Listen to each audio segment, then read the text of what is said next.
15 insanely underrated games trashed by critics. Mad Max. Oh man, Mad Max. Let's talk about this gem. This game got a lot of flack when it came out, but honestly, it's one of those trust me, play it experiences. First off, if you're into that whole gritty, apocalyptic vibe like scavenging through deserts, smashing up cars, and just being a total badass, this game nails it. The world feels massive and bleak in the best way. Like every corner of the wasteland has something interesting and gnarly convoy to take down, some poor scavenger begging for water, or just a brutal brawl waiting to happen. The combat? Oh, it's chunky. It's like Batman Arkham, but with more broken noses and sand in your face. And then there's the car stuff. You've got this sick ride, the Magnum Opus, that you can upgrade into a beast of destruction. Want to deck it out with harpoons and flamethrowers? Go for it. The vehicular combat is so satisfying, tearing apart enemy vehicles while blasting across dunes. Chef's kiss.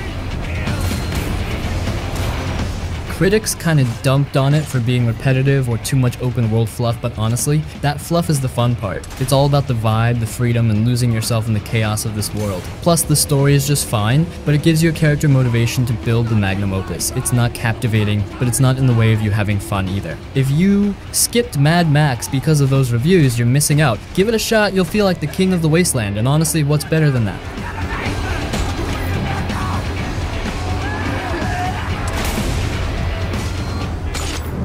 Ryse Son of Rome. Okay, this game got kinda trashed when it first dropped back in 2013, but honestly, it's aged like a fine wine and might be worth your time now. So, Ryse was one of the big launch titles for the Xbox One, developed by Crytek, and yeah, it was a total flex for showing off the console's power. The visuals, absolutely jaw-dropping even by today's standards. You play as Marius Titus, this badass Roman soldier, on a revenge mission after his family gets brutally murdered. The whole thing is set in ancient Rome, and the vibe is just chef's kiss. But here's the deal, critics weren't exactly kind to it at the start. Everyone loved how good it looked, but the combat. People said it got super repetitive. It's mostly hack and slash with a heavy dose of quick time events during executions. And yeah, the campaign was pretty short too. Add in the super linear design and it left a lot of players feeling like there wasn't much to dig into. Fast forward to now though, and Ryse is getting a bit of a second chance. It's on PC, often goes on sale for dirt cheap, and people are starting to appreciate it for what it is, a gorgeous cinematic revenge story with easy to pick up combat. Sure, it's not Devil May Cry levels of depth, but it's fun in that switch your brain off and slice some enemies kind of way. Plus, the visuals still hold up ridiculously well. Ancient Rome has never looked cooler in a game. So here's the bottom line if you skipped Ryse back in the day. Now's a good time to give it a shot. Yeah, it's not perfect, but if you're into cinematic action games with amazing historical settings, it's absolutely worth a look.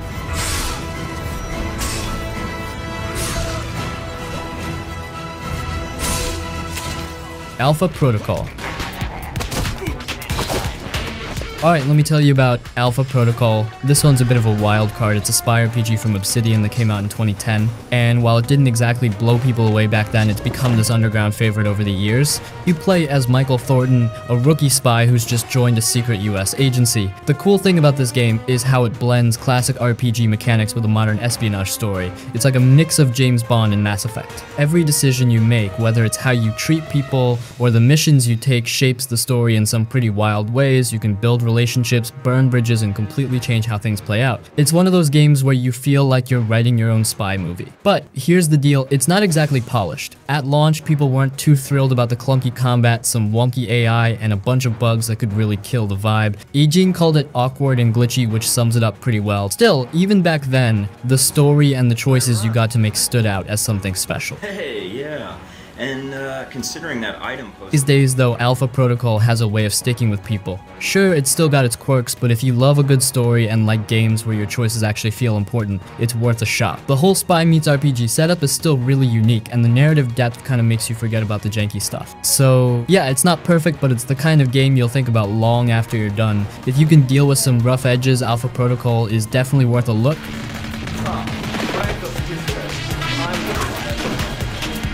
Spec Ops: The Line.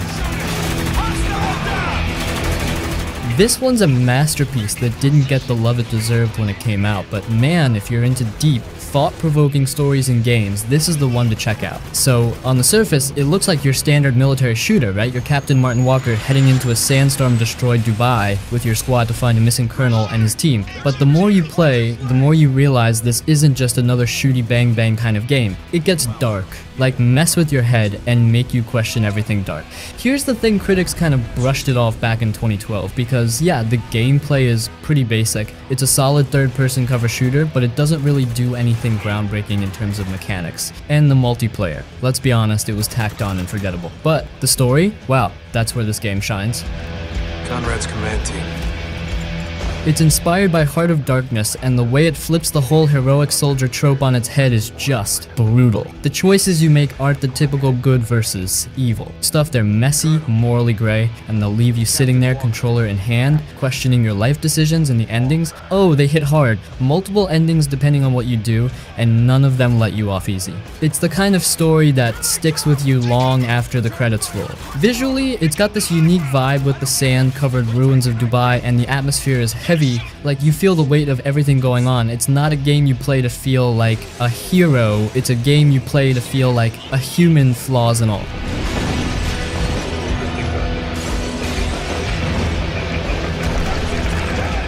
Days Gone. So, here's the deal. When Days Gone first came out in 2019, critics weren't too kind to it. The biggest complaints, repetitive missions, a world that felt a little too empty, and some technical issues, bugs, frame drops, you name it. And honestly, yeah, those bugs were a pain at launch. Plus, it didn't help that the game was up against some massive AAA releases at the time, so it kinda got buried. But here's the thing, players loved it, or at least grew to love it. And now that it's had updates and patches, the game has turned into a really solid experience. First off, the story is better than people gave it credit for. Deacon might seem like your typical gruff anti-hero, but his journey is genuinely emotional. His relationship with Sarah, his wife, and even his bond with his best friend, Boozer, are what really drive the game forward. It's not just about surviving, it's about finding purpose in a world that's fallen apart. And let's talk about the hordes. This is where Days Gone shines. The freaker hordes are terrifying, like hundreds of them chasing you down in real time. It's pure chaos, but in the best way. You're setting traps, throwing Molotovs, and just trying to survive. It's such a rush, and honestly, it's what sets this game apart. Then, there's the bike. Your motorcycle isn't just a vehicle, it's practically a character. You'll need to upgrade it, maintain it, and refuel it. It adds this layer of survival that feels really unique. Plus, the way it handles is just fun. Cruising through the beautiful Pacific Northwest while listening to the soundtrack, chef's kiss. Now that it's on PC, it looks better than ever with improved performance and graphics. If you're into open world games with a bit of heart and you're okay with things starting slow, Days Gone is totally worth your time. It's one of those games that might surprise you if you give it a chance.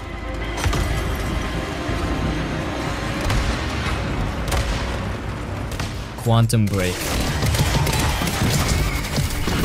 This game tried to do something really different. It mixed a third-person action game with a live-action TV show. Yep, you play a part of the story, and then you watch episodes that connect to what just happened. It's a cool idea, but it didn't land perfectly with everyone. An actually coherent and interesting time travel story, tragic characters, twists, and overall kept me way more hooked than I thought. It also has amazing graphics. Seriously looks better than many games today, and it's like 8 years old now. The time-breaking scenes alone are breathtaking. Gameplay is simple yet a lot of fun and really satisfying, really makes you feel like in a movie. The TV show is surprisingly well done and well acted, much better than most TV today, although not sure I liked the show being pushed in between levels. But the meh part was the lack of enemy variety and the overall pacing of the game. Too many cutscenes for a game with whole TV show breaks. They should have tried to go the more Uncharted route and let you play during the carnage as the world is blowing up around you. Also, the enemy variety was kinda meh, could have used 1 or 2 more specials or something to spice it up. And now, the bad thing was the platforming sections sucked. Like, controls were floaty and didn't feel good. And there was no skill to them, so why even do them? Was odd why they were even in the game. Rarely had to use your brain to figure it out either. They could have done some crazy puzzles with the time stuff but failed. But these are still just some minor complaints. Overall, really solid game that I wish more people got to experience. Not perfect, but so much more polished and filled with passion than 80% of the games of service bullshit that we get nowadays. Plus, it tried something really unique by melding the TV show with games. Wasn't a perfect fit, but I give EM credit for trying. Check the game out if you haven't yet.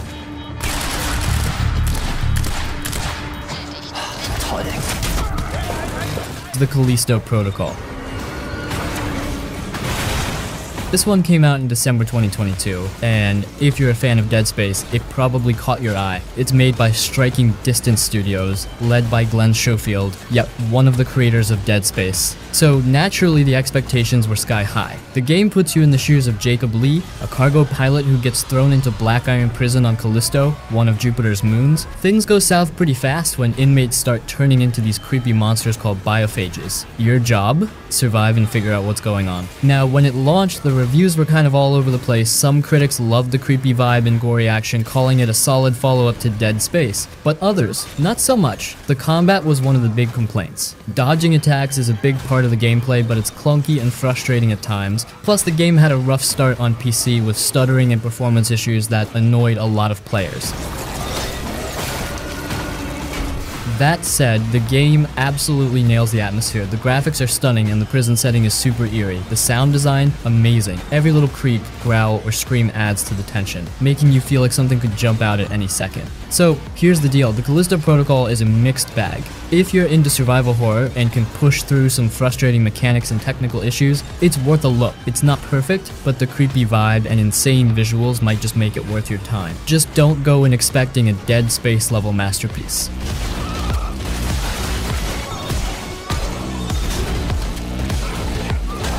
The Evil Within. This game is just very horrifying. One of the first games that actually scared me and made me scared just by playing it. I compare it to Silent Hill, one of the few games that I had to play with lights on. So basically it's a good game that I think holds up quite well. It kept me quite engaged coming from someone not hugely into survival horror games, and too freaking scared shitless from playing horror games. So overall I enjoyed this game more than I thought it would. I'd seen the sequel for sale for some time and I had never got around to buying it, but they're on Xbox Game Pass, so I gave it a go. I think the first chapter was in your face and had me keen to see how the rest of it went. Reviews at its release mentioned a few dated mechanics, but this clearly isn't an issue at this point. Overall, I think the game held up well. The overall aesthetic helped with this. I'm not usually into survival horror. I recently tried Silent Hill 2 Remake and literally had to use mods to get through it. Now don't get me wrong, I still enjoyed the game, but sometimes they just stress me out. Anyways, this one had an engaging enough story with plenty of what the f moments to keep it interesting and me keen to see the end. I almost gave up in one of the earlier chapters because of this approach, but I'm glad I stuck with it. I'll hit a few palette refresh games in between as the stress of the game meant I was glad I finished it. If you have Xbox Game Pass and any curiosity, fire it up. If the first chapter doesn't grab you even a bit, move on, otherwise strap in.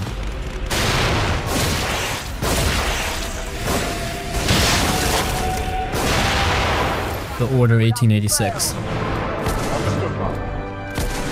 The Order 1886 is without a doubt one of the most overhated games of last generation. The story isn't bad at all. My only real complaint is that I would have loved to have had more time with the Lycans half-breeds, but for what we got, I'm not complaining too much. The game starts off on a wild note in the present day, where you escape out of prison and then goes back to past events and moves forward from there. The Order itself seemed like a complex group that had multiple layers and motives within it from the start. The characters were memorable, and were all fronted by extremely well done voice acting performances, rivaling many movies and TV series I've seen. The gunplay is phenomenal, with genuinely unique guns such as the thermite gun. Firing every gun feels solid, with a fair amount of recoil, realistic damage, and amazing sound effects with each shot. Even hand-to-hand combat felt good, such as in the beginning prison part I found that incapacitating the guards without a weapon felt like a realistic struggle, where you can actually feel their life end by your hands via a slow death.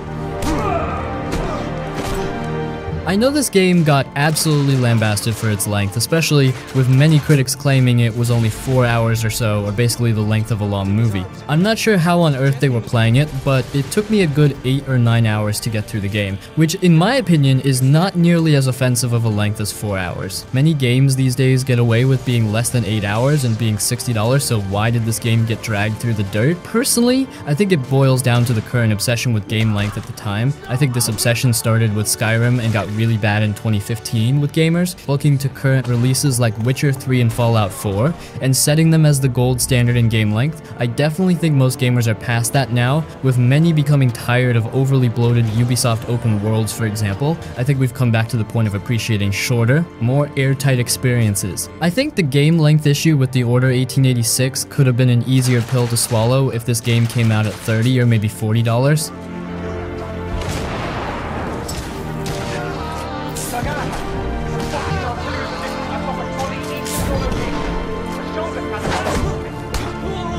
Vampyr. Alright, let's talk about Vampyr. This is one of those games that tries to mix a lot of different ideas, and while it doesn't nail everything, it's got a vibe that's worth checking out if you're into dark, moody stories. So, you play as Dr. Jonathan Reed, a guy who's just come back from World War I and surprised you're now a vampire. The game's set in 1918 London during the Spanish flu pandemic, so it's got this gloomy, eerie atmosphere that feels perfect for a story like this. The setting alone is super immersive, dark alleys, foggy streets, and that constant sense of dread. It's great. The cool thing about Vampyr is how it handles choices. You're a doctor, so you're supposed to help people, but you're also a vampire, which means you need to feed to get stronger. The game constantly forces you to decide, do you help people and stay weaker, or do you feed on them for more power but deal with the consequences? And it's not just black and white, every character has a backstory, and killing someone can mess up the whole balance of the area. It makes you think before you act. Now, the combat, this is where the game stumbles a bit. You get some cool vampiric powers, melee weapons, and guns, but it doesn't feel as smooth as it should. It's not bad, but it's not the highlight either. The real meat of the game is in the story and the choices you make. Overall, Vampyr is one of those games where the atmosphere and story carry it. If you're into moral dilemmas, gothic vibes, and a slower, more thoughtful pace, it's worth a shot. Just be ready for some clunky combat and a few rough edges. It's not perfect, but it's definitely got heart and fangs. It is the curse of the gods. It is the hunger, the need for blood. Cry Primal. Far Cry Primal is one of the more unique entries in the Far Cry series. Instead of guns and explosions, this one throws you all the way back to 10,000 BCE, the Stone Age. You're playing as Takar, a hunter from the Wenja tribe, and it's all about surviving, taming beasts, and conquering the land of Oros. So here's the deal. This game looks amazing. The world is full of lush forests, snowy mountains, and dangerous wildlife, and the attention to detail makes it feel alive. You're not just running around shooting enemies, you're crafting weapons like spears and bows, and even taming animals like wolves and saber-toothed tigers to fight alongside you. Honestly, having a giant bear wreck enemies for you, super satisfying. But here's where things get a little dicey. The gameplay feels a lot like your typical Far Cry, just with Stone Age tools instead of guns. Some players loved the change of pace, but others found it repetitive. In the story, it's there, but it's not going to blow your mind. It's more about exploring the world and mastering the survival mechanics. What really sets this game apart though is the animal taming system. You can control everything from owls for scouting to mammoths for pure destruction. It's easily the highlight of the game, and it makes combat feel fresh at least for a while. So is it worth playing? If you're a Far Cry fan and you want something different, Far Cry Primal is definitely worth a shot. It's not perfect, but it's fun, and the prehistoric setting makes it stand out. Just don't go in expecting a deep story. It's all about the survival vibes and taming cool beasts. If that sounds like your jam, give it a go.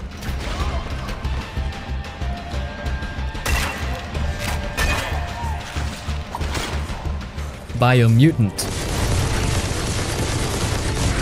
Okay, so picture this a post-apocalyptic world, but instead of dull grays and browns, everything's bursting with color. That's the setting for Biomutant, an action RPG where you play as a badass, customizable mutant critter. Sounds amazing on paper, right? And while the game doesn't nail everything, it's definitely unique. You're thrown into a world where the tree of life is dying, and it's up to you to decide its fate. Save it or let the world reset, it's your call. Along the way, you align with quirky tribes, fight massive bosses, and uncover a world filled with weird and wonderful creatures. The story's got potential, but the way it's delivered through an ever-present narrator can feel a bit off. It's charming for a while, but it might wear on you. Combat tries to be a mix of martial arts, shooting, and wild mutant powers, but it doesn't always hit the mark. It's fun at first, especially with all the flashy abilities, but it starts feeling repetitive. On the flip side, crafting is where the game shines. You can slap together crazy weapons from random junk you find, and it's genuinely satisfying to see your wild ideas come to life.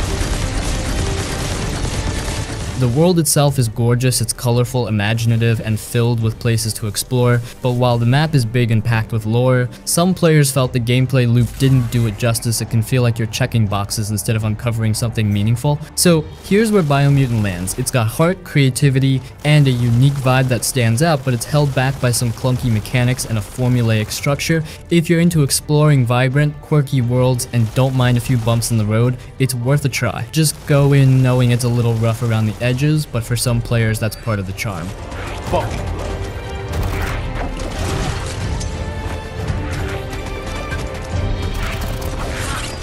Remember me.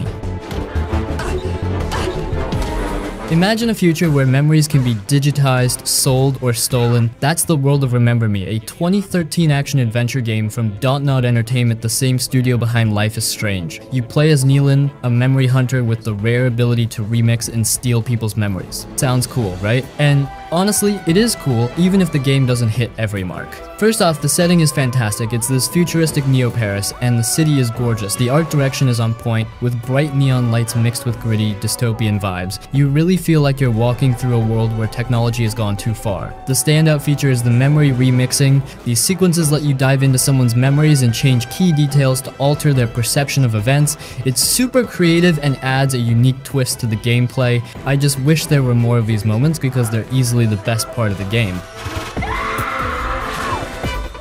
The combat, on the other hand, is a bit of a mixed bag. You get to customize your combos, which sounds awesome, but in practice it feels repetitive after a while. It's not terrible, but it's not the highlight either. The platforming and level design are pretty linear, so don't expect a ton of exploration. Story-wise, Remember Me is solid. It's got a strong main character, some interesting twists, and a cool message about the dangers of memory manipulation, but at times it feels like the gameplay doesn't live up to the potential of the story and setting. So, should you play it? If you're into cyberpunk aesthetics, unique concepts, and narrative-driven games, it's definitely worth checking out. Just go in knowing it's a little rough around the edges, but the world and ideas make it a ride worth taking.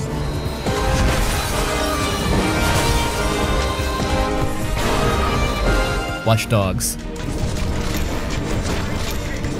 Ubisoft's 2014 open-world game that came out with sky-high expectations but ended up with a pretty rough reputation. If you were around during its launch, you probably remember the controversy. This game was hyped as the next big thing after GTA vibes with groundbreaking hacking mechanics and a futuristic spin on open-world gameplay, but when it finally dropped, people weren't happy. The biggest issue was that infamous graphics downgrade. The E3 2012 trailer looked incredible: rain, soaked streets, stunning lighting, and insane attention to detail, but the final game didn't quite match that. It wasn't ugly by any means, but the downgrade was a huge letdown for players who were expecting a next-gen showcase. Then, there was the story. You play as Aiden Pierce, a hacker on a revenge mission after a family tragedy. On paper, it sounds fine, but Aiden's personality was bland. Critics called him boring and unrelatable, which made it hard to connect with the narrative. The tone of the game was also super serious, which clashed with the fun, chaotic potential of its hacking mechanics.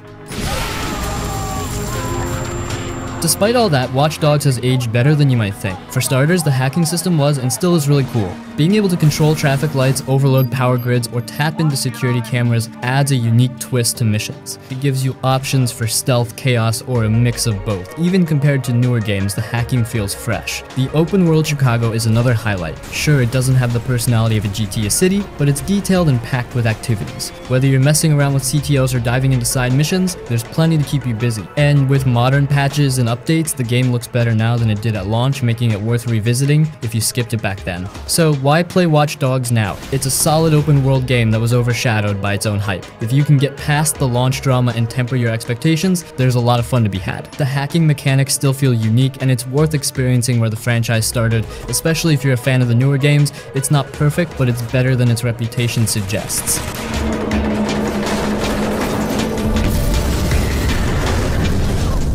Mafia 3. The Mafia series is generally very well loved. Mafia 1, Mafia 2, and the masterpiece Mafia Definitive Edition. But Mafia 3? It's often considered the black sheep of the series. Let me explain. I only got into the Mafia series recently. I never played the original and started with Mafia Definitive Edition, the story of Tommy Angelo. I absolutely loved it. The game was a perfect 10 out of 10 for me. Then I played Mafia 2. Sure, the graphics and gameplay felt a bit dated after the 2020 remake, but it wasn't a deal breaker. The story and atmosphere had me completely hooked, and let's not forget the amazing friendship between Joe and Vito. But then it was time for Mafia 3 and things got tricky. The game had terrible ratings on Steam, with reviewers calling it trash, mainly because of the repetitive mission structure. I was confused how bad could it really be. What kind of repetitiveness were they talking about? Eventually, I decided to give it a try during a sale. Here's the thing, I totally agree with the reviewers about the boring, repetitive missions, clearing out enemy bases and taking them over gets old fast. But honestly, I still enjoyed the game a lot. I simply skipped the side missions and focused on the main story. And wow, it was amazing. The villains were fantastic, and I really loved Link and Clay as the protagonist. I even played through all the DLCs. The Island DLC, in particular, stood out as a great experience.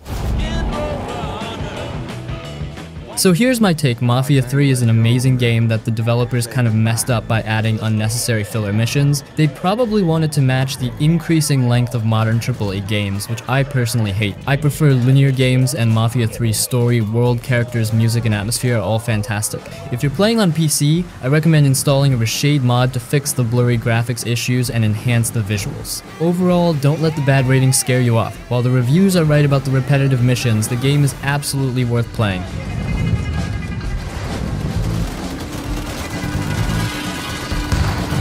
Bulletstorm.